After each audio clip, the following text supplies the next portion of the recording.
Binaliwala ka ba sa taong mahal mo at gusto mo ba siyang mapapasayo habang buhay? Gawin mo ito sa kanya.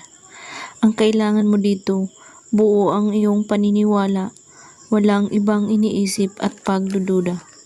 Kailangan mo lang ng papel, panulat, larawan niya.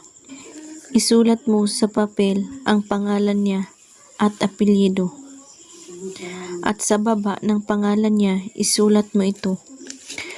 Pagkakaisipan mo ako sa lahat ng oras, Marichi Dinal Ziki.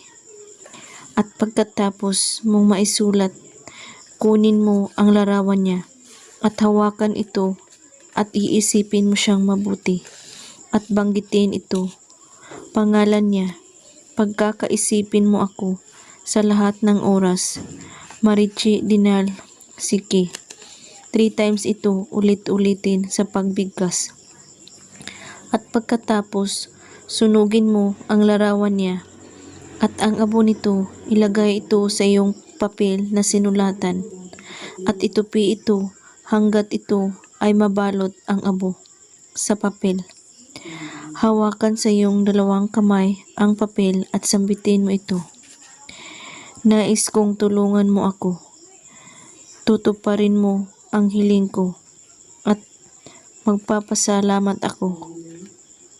At pagkatapos, halikan ang papel at itago ito sa damitan.